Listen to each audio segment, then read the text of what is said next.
नमस्कार। Welcome to my YouTube channel.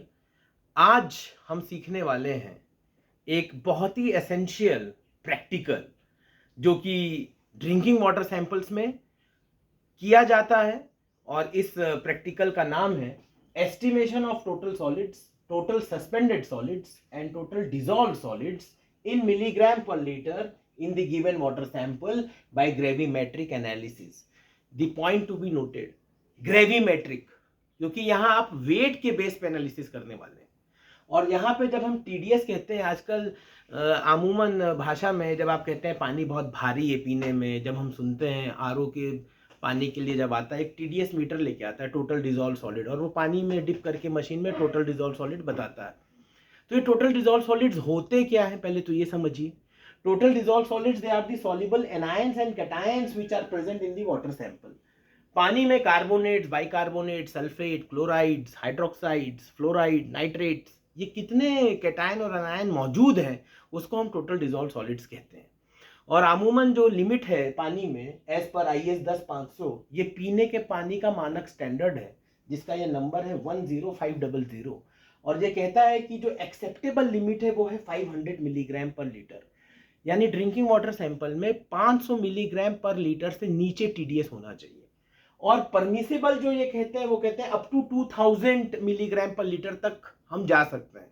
लेकिन दोस्तों 800, 1200, 1500 टीडीएस वाला पानी बहुत ज़्यादा आपको पीने में उसका टेस्ट बहुत ज़्यादा खराब लगेगा और बहुत ज़्यादा पानी भारी होगा। तो ये एडवाइजेबल नहीं है कि आप 500 के ऊपर पानी जाएं, जो कि स्टैंडर्ड कह रहा है कि आप 2000 तक ले सकते हैं, परमिसेबल है। ये उस केस में है जब आपको उससे बेहतरीन क्वालिटी का पानी उस पूरे प्रेमाइसेस में, उस पूरी लोकेशन में अवेलेबल ना हो।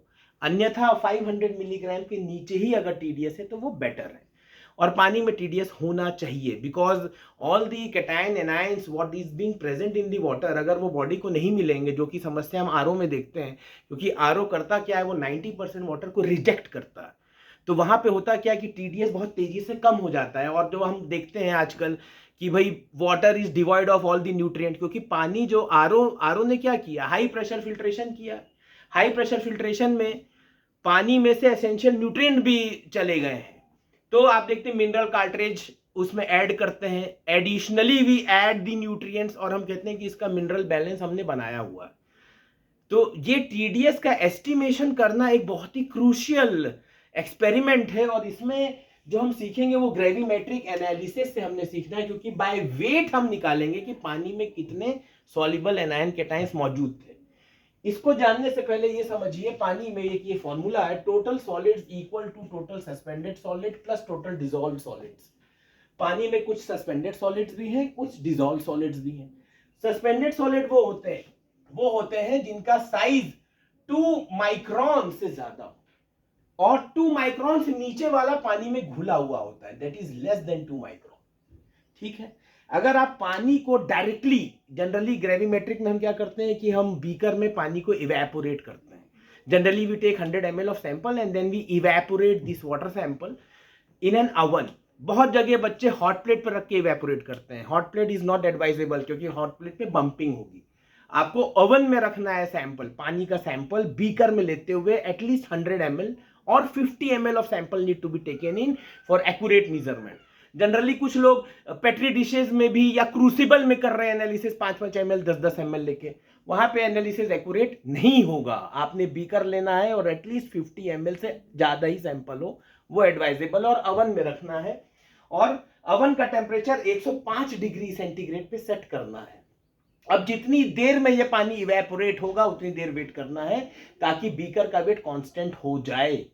अब अगर आपने डायरेक्ट सैंपल इवेपोरेट कर दिया तो हमने क्या एस्टिमेट किया, हमने एस्टिमेट किया टोटल सॉलिड, क्योंकि उस पानी के सैंपल में वो भी पार्टिकल मौजूद थे जिनका साइज 2 माइक्रोन से ज्यादा, और वो भी पार्टिकल मौजूद है जिनका साइज 2 माइक्रोन से कम है।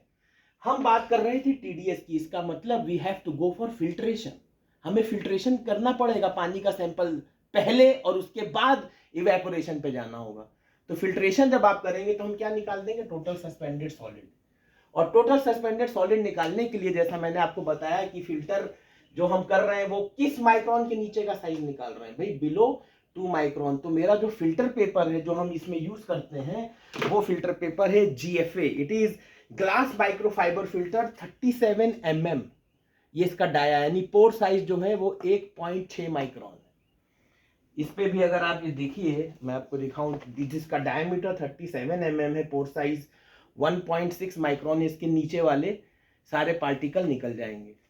अगर आप कहते हैं कि नहीं मुझे और स्पेसिफिक एनालिसिस चाहिए तो आप वहां पे 0.45 माइक्रोन का भी फिल्टर पेपर ले सकते हैं। Then again here there are two sizes what I am saying. Generally 37 mm glass fibre का फिल्टर पेपर अगर आपने लिया, पानी को फिल्टर कर लिया है यूजिंग वैक्यूम पंप, और ये है फिल्टर असेंबली, ये फिल्टर असेंबली है, यहाँ पे फिल्टर पेपर लगा हुआ है और वैक्यूम पंप से इसको आप जोड़ देंगे, पानी को 100 ml फिल्टर कर लेंगे और फिल्ट्रेट किया गया हुआ पानी ही बीकर में आप डाल के उसको इवेपोरेशन में लेके जाएंगे।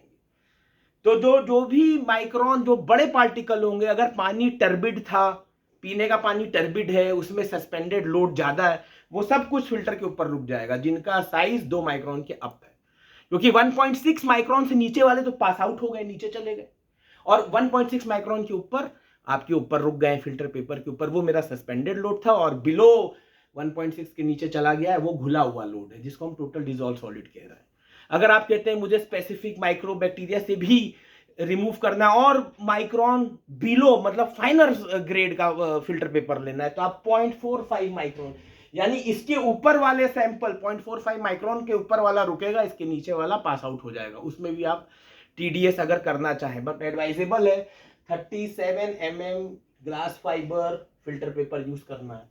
तो और यहाँ पे आपने टोटल सस्पेंडेड सॉलिड निकाला, तो टोटल सस्पेंडेड सॉलिड के लिए फाइनल वेट क्या था फिल्टर पेपर का, जो आपने फिल्टर पेपर, जो आपने पहले तो इनिशियल फिल्टर पेपर को आपने यूज, जो वेट लेना है इनिशियल फिल्टर पेपर का, उसका आपको कुछ ग्राम्स में वेट आएगा। जो भी फिल्टर पेपर का वेट है 37 mm, एक फ्लेक का आपने वेट लिया। पहले तो इसको आपने डेसिकेटर में रखना है, डेसिकेटर में रखने के बाद ताकि उसका मॉइस्चर हट जाए। जनरली जब आप ये फिल्टर पेपर भी लेंगे उसको पहले आप एक बार ओवन में रख लेंगे, फॉइल में रख के ओवन में रख के डेसिकेट कर लेंगे, और जब कांस्टेंट हो गया है उसका वेट लेंगे। So what is the initial weight of the filter paper? Filter paper के ऊपर आपने 100 ml सैंपल पास किया। अब जो फिल्टर पेपर के ऊपर जो भी सस्पेंडेड लोड आया, अभी इसको भी आपने ओवन में ड्राई करना है 105 डिग्री के ऊपर, ठीक है। ड्राई करने के बाद फिर डेसिकेट करना है और फाइनल वेट लेना है, क्योंकि जो भी सस्पेंडेड लोड था, अगर पानी टर्बिड था, जो भी उसमें सस्पेंशन में पार्टिकल्स मौजूद थे वो फिल्टर पेपर पे रुके हुए हैं। So final wait minus initial weight divided by the sample taken, that is 100 ml, multiply 10 to the power 6। 10 to the power 6 क्यों? क्योंकि ये ग्राम में था, ग्राम से मिलीग्राम में जाएंगे, 10 to the power 3 आ गया, और 100 ml था, इसको लीटर करेंगे, डिवाइडेड बाय 1000, अगेन आप 10 to the power 6, तो एस्टिमेशन आ गया मिलीग्राम पर लीटर में इतना टोटल सस्पेंडेड सॉलिड मौजूद है पानी में। अगर आपने ये TSS निकाल लिया, इसमें फिल्टर पेपर का रोल था, और जो फिल्टर के बाद नीचे गया है सैंपल, उसको आपने बीकर में इवेपोरेट करना है ओवन में। अब बीकर में आपने क्या, अगेन द सेम पार्ट, क्योंकि जब बीकर में पानी को इवेपोरेट करेंगे उसमें व्हाइट इंक्रस्टेशंस जमा होंगे, क्योंकि जितना भी सॉलिड्स डिसॉल्व्ड होगा वो पानी तो इवेपोरेट हो गया, हाइड्रोजन हाइड्रोक्साइड आयन इवेपोरेट होकर निकल गए, और जो भी पानी में मौजूद था, सल्फेट्स, क्लोराइड, नाइट्रेट्स, ओके, वो कार्बोनेट्स, बाइकार्बोनेट्स, वो सब कुछ बीकर पे व्हाइटिश डिपॉजिट आपको दिखेगा। जितना व्हाइटिश डिपॉजिट मतलब उसमें उतना TDS। So final wait beaker का कितना है, और इनिशियल वेट आपने पहले ले लिया, 100 ml इवेपोरेट करने के बाद फाइनल वेट ले लिया जब पानी पूरा सूख चुका। अब बीकर को लिया, उस पर देखा व्हाइट इंक्रस्टेशन जमा हुआ है, अब बीकर को फिर से वेट किया। So final wait minus initial weight divided by 100 ml, what I have told, what is advisable, again into 10 to the power 6। क्यों आ रहा है? क्योंकि हम मिलीग्राम पर लीटर में एस्टिमेट कर रहा है। इसके बेस पे हमें पानी में TDS पता लग जाएगा कि पानी में TDS कितना है। अगर आप इन्हीं वजहों से आपके पास फिल्ट्रेशन असेंबली नहीं है, फिल्टर पेपर की दिक्कत है, तो आपने पानी को डायरेक्टली ही इवेपोरेट कर दिया है, सीधे 100 ml सैंपल लिया और उसको बीकर में रखा, ओवन में किया और इवेपोरेट कर दिया। तो हमने क्या एस्टिमेट किया? हमने एस्टिमेट किया है total solids, we have not estimated total dissolved solids. और टोटल डिसॉल्व्ड सॉलिड एस्टिमेट करने के लिए मुझे इस टोटल सॉलिड से TSS को माइनस करना होगा। और टीएसएस को माइनस तभी कर पाएंगे जब हम फिल्टर पेपर पे वेट लेंगे। तो यानी दो प्रक्रिया है इसमें वेट्स की, एक बार फिल्टर पेपर, एक बार बीकर। अगर आपने फिल्टर नहीं किया तो आपने टोटल सॉलिड निकाला है, डिसॉल्व नहीं निकाला, क्योंकि 2 माइक्रोन के ऊपर वाला पार्ट सस्पेंडेड लोड है, 2 माइक्रोन से नीचे वाला लोड है डिसॉल्व। ये ध्यान देने वाली बात है। So TDS is filter the water sample using GFC। अगर TDS कर रहे हैं तो पहले GF/C that is glass fibre filter paper से सैंपल को फिल्ट्रेट करिए और फिर इवेपोरेट करिए ओवन में 105 डिग्री पे। और अगर आप कहते हैं कि नहीं आपका पर्पस कुछ और ज्यादा स्पेसिफिक है तो आप 0.45 माइक्रोन, अगर माइक्रोबियल एनालिसिस में आप जाते हैं उसमें 0.45 माइक्रोन का फिल्टर पेपर यूज होता है, वो और ज्यादा रिफाइंड है। सो जो लिमिट है टीडीएस की वो 500 मिलीग्राम है, एज पर आईएस 10-500, परमिसिबल है 2000 की, लेकिन आप 800, 1000, 1500 पे भी पानी पीने लायक नहीं रहता है। और टोटल सस्पेंडेड सॉलिड जो था ये जनरली वेस्ट वाटर जो होता है, जो पानी बहुत ज्यादा गंदा है, टर्बिड है, वहां पे भी ये एनालिसिस करते हैं सस्पेंडेड सॉलिड का। सो टोटल सस्पेंडेड सॉलिड जो एक्सपेरिमेंट मैंने आपको बताया फिल्ट्रेशन असेंबली से, ये वेस्ट वाटर में भी किया जाता है और जनरली 30 से लेके 100 depending upon the turbid load इसका रिजल्ट आता है। यहाँ पे जो और एक सीखने वाली बात है, ये मैंने आपको पहले ही बता दिया, अगर आप विदाउट फिल्ट्रेशन जाते हैं तो ये टोटल सॉलिड्स का एस्टिमेशन होता है, ना कि टोटल डिसॉल्व सॉलिड्स। ये जो एस्टिमेशन हमने किया है टोटल डिसॉल्व सॉलिड का, ये ग्रेविमेट्री है, क्योंकि आपने बाय वेट एनालिसिस आप कर रहे हैं, because you are taking the weights. There is an empirical relation also depending upon the conductivity। अगर आप पानी की कंडक्टिविटी लें यूजिंग कंडक्टिविटी मीटर, तो जितनी भी पानी की कंडक्टिविटी है माइक्रो सीमेंस इनवर्स सेंटीमीटर, जिसको हम माइक्रोमोहस भी कहते हैं, एक एम्पेरिकल रिलेशन डेवलप है कि अगर आप पानी की कंडक्टिविटी में मल्टीप्लाई कर दें 0.7, that is an empirical relation, we directly estimate the TDS. But ये उतना एक्यूरेट नहीं होगा, ये आपको अप्रोक्सीमेशन बता देगा कि पानी में कितना टीडीएस हो सकता है। फॉर एग्जाम्पल अगर पानी में 1100 माइक्रोसीमेंस इनवर्स सेंटीमीटर कंडक्टिविटी है तो इसका टीडीएस है 770 milligram per litre, because I am just multiplying it with 0.7 and this is an empirical relationship. And generally जब हम ग्रेड्स की बात करते हैं, डिस्टिल वाटर जो भी हम लैब में यूज करते हैं उसमें 3 ग्रेड्स होते हैं एज पर ASTM D1193, और वो ग्रेड्स हैं ग्रेड 1, ग्रेड 2, ग्रेड 3। और आईएसओ ने भी डिफरेंट ग्रेड्स बताए हुए हैं पानी के, क्योंकि जब आप एनालिसिस करने वाले हैं then you need a very high grade water to do a very good research. उसमें कहते हैं कि TDS it should be less than 1 और less than 2 milligram per litre. अब इतना एक्यूरेट एनालिसिस के लिए आपके पास 5 या 6 डिजिट का बैलेंस होना चाहिए, नहीं तो हम एक बेसिक अप्रोक्सीमेशन करते हैं टीडीएस का with this empirical.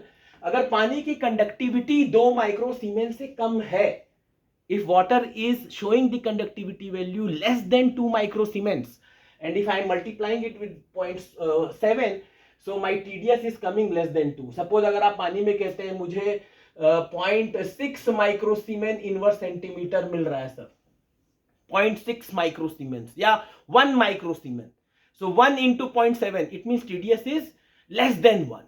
So this is an approximation, using this empirical relation also we can calculate the TDS। okay, so आज के इस एक्सपेरिमेंट में हमने total dissolve solids, suspended solids और टोटल सॉलिड के बारे में समझा। और ये जो टीडीएस मीटर लेके आता है जनरली जो घरों में हम चेक करते हैं मीटर, वो एक नंबर शो करता है 200, 300, 330 जब हम आरओ सिस्टम को लगवाते हैं। सो उसके बेस में हमें लगता है पानी कितना भारी है कितना भारी नहीं है। सो इट इज एडवाइजेबल कि आपके पानी में 100-150 की रेंज में टीडीएस होना चाहिए पीने के पानी में। अगर नहीं है, जनरली आरओ सिस्टम क्या करता है 10, 15, 12 की रेंज में ले आता है TDS, which is not good for health. So आपको एडिशनल न्यूट्रिएंट के सप्लीमेंट लेने पड़ते हैं। So I hope with this basic understanding we have understood today that what is the role of TDS, why it is, how it is being calculated and why it is useful for health। तो अगले video में फिर मिलेंगे, तब तक के लिए अपना ध्यान रखिए, अपना ख्याल रखिए। जय हिंद, जय भारत।